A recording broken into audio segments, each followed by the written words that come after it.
Apa yang Allah berikan kepada hamba dia yang soleh itu yang kita minta. Apa Allah beri kepada hamba yang soleh? Rezeki keimanan, rezeki ilmu, rezeki ketenangan. Bila sebut rezeki ini cukup luas. Nanti kita akan bincang tentang rezeki.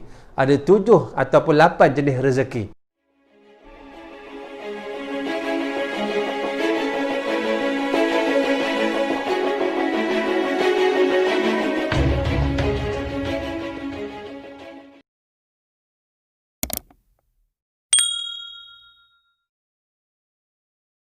Ya. Sehingga kan Huzaifah kata, Huzaifah Ibn Yaman, dia kata, mendengar kuliah Nabi itu tadi, dia rasa seolah-olah satu pengajian ulang kaji. Nabi menceritakan bermulanya kisah penciptaan alam sampailah hari kiamat. Dan kata Huzaifah Ibn Yaman, hari ini siapa yang dengar kuliah Rasulullah, siapa yang kuat ingatannya, maka dia dapat banyak. Siapa yang tak ingat, dia kurang lemah ingatan dia tak dapat banyak. Maknanya apa?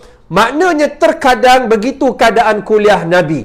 Dan Nabi bila berceramah dalam keadaan sangat khusyuk sahabat Nabi. Begitulah keadaannya dalam solat berlebih-lebih lagi. Dan hatinya terpaut hanya kepada Allah Subhanahu Wa Taala. Itu yang kita sebut dia berakhir dengan salam.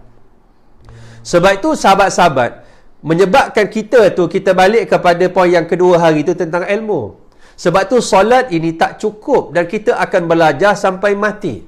Sebab tu untuk menjadikan solat kita lebih bermakna dan lebih khusyuk, maka kita kena tambahkan ilmu-ilmu.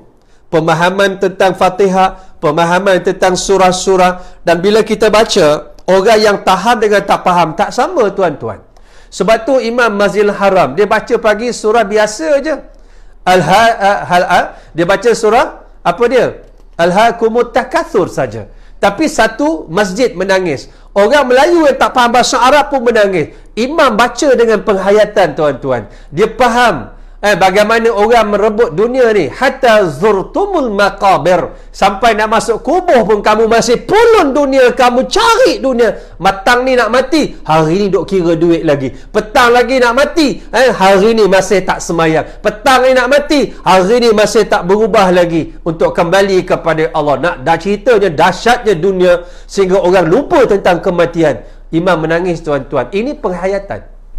Di samping apa yang kita sebut, kita menambah ilmu-ilmu tentang solat. Ini yang penting tuan-tuan. Sebab tu kita ni, ilmu ni tak pernah habis. Kita belajar tinggi mana, kitab banyak mana, daripada kitab asal-asal Matlab Badrin, Muniatul Musalli. Kita sampai kitab naik. Belajarlah kitab apa tuan-tuan? Kita naik, sampai naik kitab apa? Al-Mu'tamad, Fiqh Al-Manhaji. Saya sebut ni yang kitab-kitab mazhab Syafi'i kan. Kita naik tuan-tuan. Kita tambah. Dan dia tak pernah habis. Itu tang solat saja. Tang wuduk pun tak habis tuan-tuan. Tang solat pun tak habis. Macam mana wuduk, cara Nabi ambil wuduk. Macam mana Nabi solat. Macam mana cara Nabi rokok. Macam mana Nabi sujud. Mengapa kadang-kadang Nabi turun lutut dulu. Mengapa kadang-kadang Nabi turun tangan dulu. Macam mana yang dihalarang oleh Nabi. Bila masanya keadaan itu berubah. Semua itu kita belajar untuk menambahkan lagi rasa khusyuk dalam solat kita. Dalam keadaan solat dan apa saja yang kita belajar nampak macam perbuatan biasa, kita dah buat sejak kecil tentang wuduk, tentang solat, tentang puasa, tentang zakat, tentang haji, tentang umrah, tentang sedekah, tentang Islam. Dia takkan habis sampai hari kiamat. Sebab itu penambahan perlu berlaku.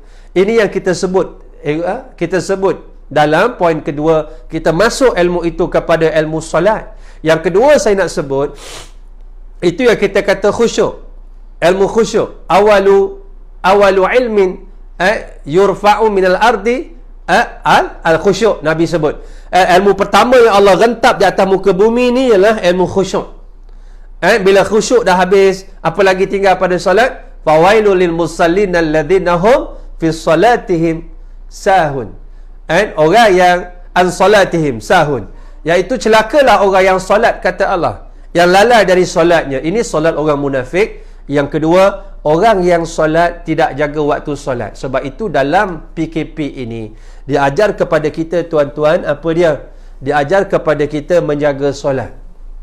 Sebab itu bila yang kedua kita nak sebut Hasil daripada khusyuk tadi kita dah nampak, termasuk perbuatan hati. Yang kedua, hasil dari solat yang khusyuk itu dia mencegah perbuatan keji, tanha anil fahsya'i wal munkar. Surah Al-Ankabut ayat 49. Maknanya kalau solat kita bagus, bacaannya bagus, niatnya bagus, hatinya bagus, perbuatannya bagus, pemahamannya bagus, dia akan menghasilkan solat yang dapat mencegah pelakunya melakukan maksiat. Sebab tu kita tak jumpa orang habis-habis solat, Pak Imam dia pergi kedai judi, pergi beli judi. Tak ada kita jumpa orang habis salam daripada solat lepas tu minum arak tepi masjid. Kalau ada, maknanya orang ni solat tapi solat tidak membekas dalam perbuatan dan hatinya, dalam jiwanya. Akibat daripada apa? Tidak ada khusyuk. Itu dua benda yang kita nak sebut tentang khusyuk. Apa juga yang dikatakan khusyuk, iaitu solat awal waktu. Dia jaga solatnya pada waktu-waktunya. Sebab itu dalam hal kita bila mari Ramadan hari itu, kita diajar sebelum Ramadan dan Ramadan dalam PKP ini, pertama yang saya selalu sebut, solat awal waktu. Kita kalau solat awal waktu itu yang disebutkan kitaban mauquta. Maknanya Allah telah tetapkan bahawa solat itu pada waktu-waktu yang telah ditetapkan. Zuhur pada waktu zuhur, asar pada waktu asar, maghrib pada waktu dia, isyak pada waktu dia, subuh pada waktu dia. Dan ini yang kita diajar ialah time management. Kita diajar oleh Allah cara mengurus masa sebagai orang yang beriman. Dalam kehidupan beragamanya, dia menjaga solatnya. Sebab itu termasuk fawailul lil musallin alladzina hum fi mahum nahum, dan celakalah orang yang solat itu dalam surah Al-Masad. Orang yang lalai dari solatnya juga ditakrifkan, diterjemahkan bukan saja munafik, cakap tak serupa bikin, tetapi orang yang solatnya dia melambat-lambatkan solat. Orang yang tak jaga waktu solat. Dia takkan solat zuhur sampai nak masuk asar. Dia tak solat asar sampailah nak masuk maghrib. Tanpa sebab-sebab yang munasabah.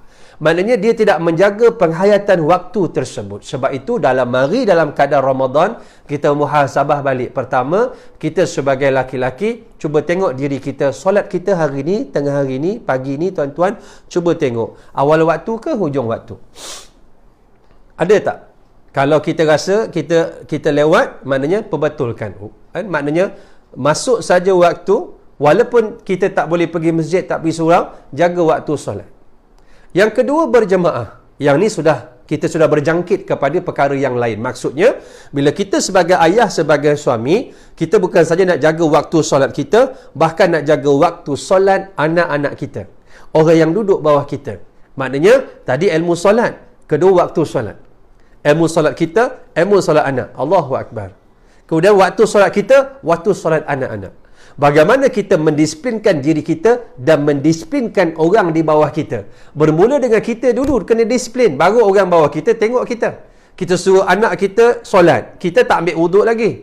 Kita suruh anak kita duduk dekat sejadah, anak kita jadi imam, kita masih lagi main handphone lagi. Kita masih lagi tak ambil wuduk lagi, tak siap lagi. Anak tengok kita, tidak ada contoh di atas apa yang kita perintah. Kalau inilah yang berlaku, kesan dia kurang. Anak tidak dapat menerima arahan itu ataupun perintah ayah dengan baik kerana dia tak nampak contoh. Sebab tu kita nak anak kita ni menjadi contoh. Dia ambil kita ni sebagai contoh kepada dia. Kalau dia nampak kita ni contoh, lalu itulah apa yang kita katakan pembelajaran itu. Ada teori teaching and learning, atau kita panggil teori pengajaran PMP, pengajaran dan pembelajaran itu berlaku. Sebab itu terkadang kita jumpa anak-anak yang dia kata, kalau kita kata dah besar dan jadi apa? Nak besar dan jadi apa? Ada orang kita tanya budak kecil, dia kata besar jadi cikgu, besar jadi doktor, jadi lawyer. Tapi ada budak-budak kita tanya dah besar dan jadi apa? Dia kata nak jadi cikgu macam mak, nak jadi doktor macam ayah. Maksudnya tuan-tuan, anak kita sudah nampak bahawa cikgu terbaik mak dia, doktor terbaik ayah dia. Hatta saya pernah tanya seorang budak ni umur dalam 4 tahun setengah, perempuan, dia adik-beradik dia ramai, berbelas adik-beradik dia. Saya tanya dah besar jadi apa? Dia kata apa? Nak jadi suri rumah tangga macam ibu. Nak jadi suri rumah tangga macam ibu. Maksudnya dia nampak bahawa ibu dia dalam menguruskan keluarga dia, ibu dia yang terbaik. Maksudnya anak ini dengan apa yang kita sebut di lidah, di bibir, dengan apa yang ditengok lebih berkesan dengan apa yang ditengok. Sebab itu kita kena bangun dulu subuh. Barulah anak-anak ikut. Kita subuh pun anak yang bangunkan. Macam mana tuan-tuan? Kita subuh pun orang lain yang bangunkan. Macam mana kita? Kita solat pun anak yang ajak. Jom abah solat. Macam mana kita? Maknanya di situ kita lihat ada kegagalan pada menjaga waktu solat. Kemudian yang kedua, solat berjemaah kena jaga. Walaupun kita ni tak pergi masjid surau, kita kena jaga. Sebab ada yang dulu mereka tak pergi masjid. Bila mari PKP, teringin nak pergi masjid. Persiapan nak pergi masjid itu kita sediakan sekarang. Maksudnya kita bina keluarga kita. Nanti bila boleh pergi masjid, boleh pergi surau, kita sebagai ayah, kita bawa anak kita keluarga kita pergi masjid untuk solat berjemaah, untuk kuliah. Kita buat persiapan sekarang ketika PKP sekarang, ketika tak boleh sekarang. Tu yang kita get ready tu. Jadi orang yang sedih ni bila tak dapat pergi, ada orang dengar bila dengar azan tu, bila disebut sallu fi buyutikum, sallu fi rihalikum, kan? Lepas habis daripada azan saja, bila akan sebut sallu fi buyutikum, solatlah di rumah kamu, sallu fi rihalikum, solatlah di tempat kediaman kamu, di tempat kamu berada. Kita dengar ni tuan-tuan, bagi orang yang dah biasa pergi masjid menangis tuan-tuan. Bagi orang yang dah biasa solat berjemaah menangis. Maksudnya tuan-tuan, sebab itu bila adanya PKP, rasa rindu kepada masjid itu menggambarkan kita ini orang yang soleh. Menggambarkan kita ni orang yang baik. Bila ada rasa rindu nak pergi masjid. Terkadang yang bising-bising dalam Facebook, dia kata, kenapa tak boleh solat berjemaah? Orang ni tak pergi masjid pun. Kadang-kadang tak solat berjemaah pun. Orang yang beriman, walaupun dia rasa sedih tak boleh pergi masjid, bila kerajaan kata jangan pergi masjid sebab masalahnya nak jaga nyawa, orang ni walaupun dia sedih, dia patuh. Sebab dia orang yang solat, orang yang faham Quran, dia orang yang mudah mendengar kata-kata. Sebab tiap-tiap hari Jumaat dia dengar bila Tok Khatib kata, ya ayyuhalladzina amanu ati'ullaha wa ati'ur rasul wa ulil amri minkum. Wahai orang-orang yang beriman, ta'ala kamu kepada Allah, ta'ala kamu kepada Rasulullah, ta'ala kamu kepada, tak ada ta'ala kamu kepada pemimpin-pemimpin kamu yang taat kepada Allah dan Rasulullah. Jadi orang-orang beriman ini, dia hidup dengan sistem. Bila sistem ni kita panggil ilmu, ilmu ni kita panggil hukum. Jadi hukum ini menyebabkan kita ni stabil dalam hidup. Sebab tu tengok orang yang solat dia was-was. Tengok sebab apa was-was? Was-was jahil. Al-jahlu la ya'ti illa bil waswasati. Kejahilan tidak akan datang melainkan membawa was-was. Al-ilmu la ya'ti illa bil yaqin. Dan ilmu itu tidak membawa kepada kita ini melainkan keyakinan. Sebab tu tengok orang berwuduk dekat masjid. Tengok orang-orang berwuduk. Kadang-kadang orang tua, saya minta maaf lah dengan izin. Kadang-kadang kesihan kita tuan-tuan, dah tua tuan-tuan. Ambil wuduk was-was. Ambil wuduk nawaito. Kita dengar lagi jauh, arigato, sayonara, arigato. Bila kita tanya, pakcik kenapa pakcik? Ustaz tak kena lagi air ustaz. Pakcik, air kolam masjid dah habis pakcik. Kenapa boleh jadi macam tu tuan-tuan? Kenapa boleh jadi macam tu? Was-wasnya kerana jahil. Tengok orang sembahyang, Allah tak masuk. Allah tak masuk. Takbir macam-macam cara takbir ada. Allahu Akbar. Biasa Allahu Akbar. Macam bersilat ada, macam mas rada belit ada. Ada yang tak masuk-masuk. Allah. Tengok orang tahiyat. Ashadu. Pak Imam dah balik rumah makan nasi tuan-tuan, dia kat masjid seorang-seorang lagi ashadu. Tuan-tuan, was-was ini datang kerana kejahilan. Orang kadang ada ilmu senang, dia ambil wuduk, dia tahu sekali wajib, 3 kali sunat, lebih tabzir haram. Sebab dia ada ilmu. Ilmu ni menyebabkan kita tu duduk stabil. Ilmu ni menyebabkan kita ni ada satu benda yang letak dalam hati, menyebabkan kita itu yakin. Menyebabkan kita punya keyakinan itu jazim. Dia tidak berubah, tidak berganjak 100%, dia kemas. Baik dalam tauhid, dia konsisten. Baik dalam fiqh, dia konsisten. Baik dalam apa seluruh hidup, dia konsisten. Allahu Akbar. Kerana apa tuan-tuan? Kerana ilmu. Sebab itu solat ini kita kena jaga. Erti kata lain, apa dia sahabat-sahabat yang dikasihi oleh Allah Subhanahu Wa Taala, maknanya kita jaga dalam keadaan kita bina keluarga kita, maknanya dalam tempoh PKP hari itu dan Ramadan dan akan datang, lepas ni kita akan teruskan benda kita buat sekarang, bukan kita tinggal, tidak. Cuma kita akan pindahkan solat berjemaah kita daripada rumah pergi ke masjid surau rumah kita.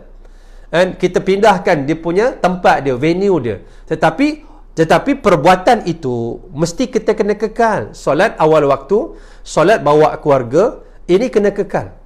Ini yang wajib. Nah, di samping tadi dengan ilmu khusyuk, dengan ilmu-ilmu solat, tambahlah tuan-tuan, banyak tuan-tuan penceramah-penceramah yang bagus dekat dalam Facebook, Tuan-tuan, tak cukup dengan Malaysia, boleh ambil luar negara. Cantik kalau nak ambil. Jangan pening-pening kita dengan mazhab yang macam-macam. Tuan-tuan fokus pada mazhab Syafi'i saja. Ambillah Ustaz Abdul Somad, subhanallah, banyak kuliah dia tentang solat, tentang wuduk, tentang macam-macam tuan-tuan. Satu lagi yang saya suka sangat, Ustaz Adi Hidayat, orang Indonesia ni, sebab dia banyak fokus kepada mazhab Syafi'i, dan dia bila dia ceramah detail, menarik. Dan saya tuan-tuan ada masa tuan-tuan saya buka ni, penceramah-penceramah yang baik, yang bagus ni, kita belajar, kita perbetulkan solat kita. Jangan kita dekat dalam YouTube tu tengok benda-benda yang hoha-hoha saja. Dia tengok lagu saja. Hidup kita ni kita isi dengan benda-benda yang lara saja, tak ada penambahan. Maknanya saya sendirilah yang rasa saya sendiri rasa jahil sangat bila berhadapan dengan benda-benda yang saya tak tahu. Banyak saya tak tahu. Sebab bidang kita secara khususnya kita belajar usuluddin, tapi orang lain belajar syariah. Kita kurang dalam syariah, mereka kurang dalam usuluddin. Kita saling belajar antara satu sama lain, dan pembelajaran ini daripada buayan sampailah liang lahat, dia tidak akan berhenti untuk kita menambahkan lagi rasa rasa khusyuk kita dalam solat kita, bahkan nak bawa keluarga kita. Itu yang pertama yang wajib. Tak cukup yang wajib tuan-tuan, tambah yang sunat. Ini yang kita buat muhasabah. Bila azan nanti Zuhur, walaupun tak solat dekat masjid, pastikan tuan-tuan solat sunat sebelum Zuhur, solat sunat lepas Zuhur, solat sunat sebelum asar. Lepas dia tak ada. Solat sunat selepas maghrib. Kalau nak buat awal pun ada khilaf. Terpulanglah, boleh juga. Tetapi lepas maghrib lebih utama. Solat sunat sebelum isyak, solat sunat selepas isyak. Ini semua dipanggil solat sunat rawatib. Maknanya apa? Yang wajib tu dah comel, tambah yang wajib. Tambah yang wajib dah comel, tambah pula yang sunat. Dia melengkapkan lagi tuan-tuan. Dia mencantikkan lagi. Sebab itu, benda-benda yang wajib itu kita top up dengan yang sunat. Benda-benda yang wajib itu kita cover dengan yang sunat. Dalam keadaan itu, tuan-tuan, perempuan, muslimin, muslimat yang dirahmati oleh Allah, solat sunat rawatib kita tambah. Kemudian kita buat solat sunat yang lain. Iaitu kita buat sunat yang Nabi biasa buat dulu. Nabi buat siang-siang apa tuan-tuan? Solat sunat duha. Solat sunat duha ni waktu dia cukup lama tuan-tuan. Cukup lama. Bila masuk waktu syuruk, contoh masuk waktu syuruk. Syuruk ni bahasa Arab, syuruk ni maksudnya matahari terbit. Ketika matahari terbit, kita tak boleh solat sebab di sana dilarang kerana ada kaum yang menyembah matahari terbit. Lepas tu kita ambil setengah jam lah, lebih kurang 25 minit, setengah jam lepas matahari terbit. Kalau dia terbit hari ni pukul 7, kita ambil lah pukul 7.30 lah, senang. Masuklah waktu duha. Berakhir waktu duha ni tuan-tuan sampai pukul 12 ada lagi duha, 12.30 ada lagi duha, nak masuk waktu zuhur. Nak sebutnya panjangnya masa ini, tak bolehkah kita nak ambil 2 rakaat kita solat sunat duha? Solat sunat duha ni maksimum dia 8 rakaat, maknanya 4 salam. Maknanya daripada 8 tu, tak bolehkah kita ambil duduk sekejap 2 rakaat kita solat, yang mana solat yang Nabi tak pernah tinggal dalam hidupnya. Sebab tu tengok doa yang disusunkan oleh ulama. Tengok, Allahumma inna duha'uk wal baha'u wa quwwatu wa ismatu. Wahai Allah, sesungguhnya duha, waktu duha ini waktu engkau. Waktu keberkatan ini waktu engkau ya Allah. Maknanya apa? Kita minta, Allahumma law kana rizqi fis sama'i fanzilhu walau kana fil ardi fatla'u fakhruju walau kana ba'idan faqaribhu walau kana qariban fayasirhu. Allahumma bihaqqi dhuha'i wal baha'i wa quwwati wa ismati atini ma ataita ibadaka salihin. Wahai Allah, dengan berkat waktu duha ini, waktu matahari terbit ni, waktu kehebatan ini, ismah engkau wahai Allah, aku minta apa ya Allah? Supaya ya Allah, engkau berikan pada aku apa yang kau berikan pada hamba-Mu yang soleh. Bukan minta apa, minta emas, minta rumah, minta pangkat tinggi tuan-tuan, duit yang banyak. Apa yang Allah berikan kepada hamba Dia yang soleh, itu yang kita minta. Apa Allah beri kepada hamba yang soleh? Rezeki keimanan, rezeki ilmu, rezeki ketenangan. Bila sebut rezeki ini cukup luas. Nanti kita akan bincang tentang rezeki. Ada 7 ataupun 8 jenis rezeki. Nak sebutnya Allah berikan pada waktu duha. Sebab tu orang yang jaga solat sunat duha ni tuan-tuan, insya-Allah rezekinya murah. Maksud rezeki tu bukan kita ni besok kita jadi orang kaya macam Donald Trump. Kita jadi orang yang sangat kaya macam apa? Macam orang-orang yang Allah limpah kurniakan padanya langit dan bumi. Tidak. Tapi Allah bagi rezeki yang mana luar biasa.